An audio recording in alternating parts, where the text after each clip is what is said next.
It is the most successful Czech car of all time, the Skoda Octavia. It's available as a saloon and an estate.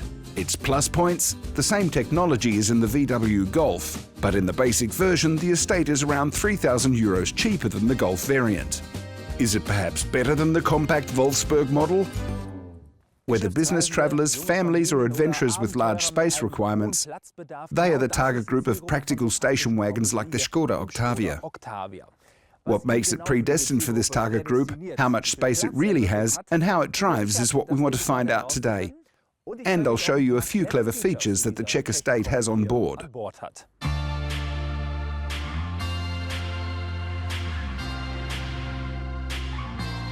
It's not only Skoda's most successful car, it was also the cornerstone of the cooperation with Volkswagen in 1996. The first generation was based on the Golf 4, and the relationship to the Wolfsburg model continues to this day. Skoda has already sold over 7 million Octavias. The body of the fourth generation is allowed to be carried by the Golf 8 chassis. Its design, angular, otherwise not very conspicuous. Rather conservative. As an estate car, the Octavia is 6 centimeters longer than the Golf variant. This is also noticeable in the boot. With 640 to 1700 litres, the Octavia is almost on par with the larger classed VW Passat, the space champion in its segment.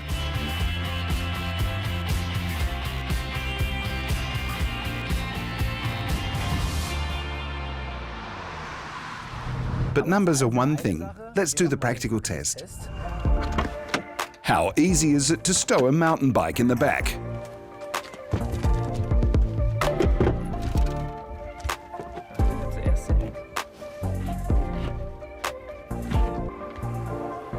And it closes. Wow, I wouldn't have thought that. That's a huge bike, really wide handlebars and 29-inch tyres. But with a little bit of jostling, it worked.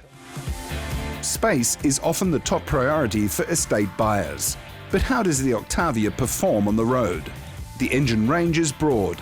There's the plug-in hybrid Octavia IV, a natural gas variant, 3 diesels with 116 to 200 horsepower, and 4 petrol engines with 110 to 245 horsepower in the RS model.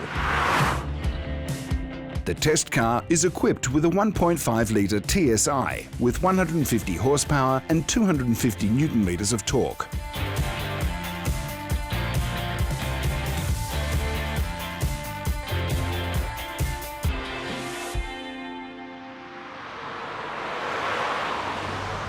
And it always has enough power in every situation, when overtaking on country roads or on the motorway. However, one thing stands out about the Octavia, and this was also the case with the previous generations, is that it is very smooth.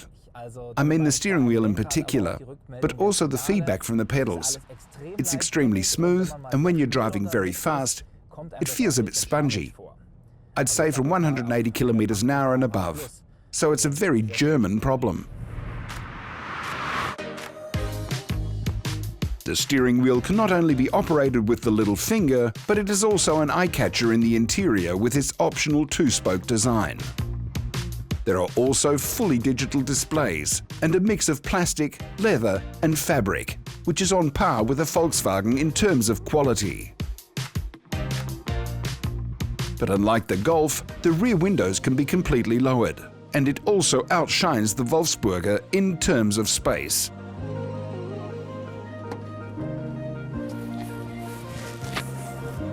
If you are 1.93 meters tall, you can still sit behind a 1.93 meter tall person. There's not much room left, but everything is soft too, which means 4 tall people can ride in the car without having knee pains afterwards. Everything is fine up top too.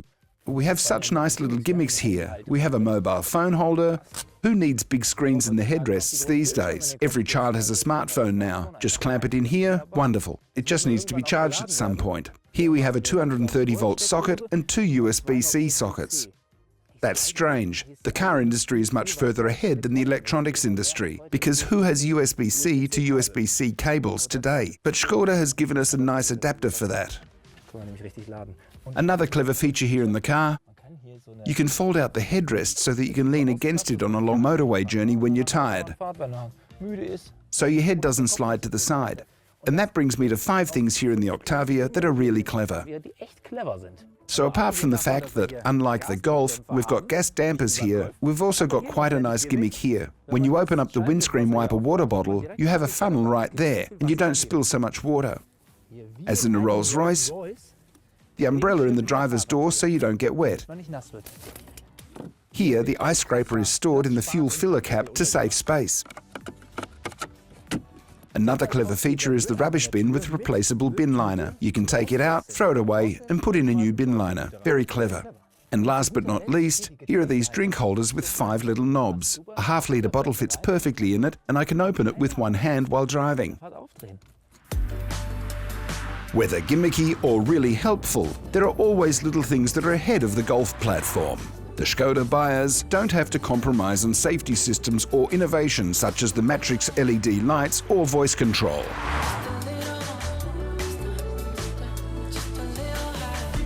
Whether you have someone else in the car or not, you never drive alone. Laura is always with you.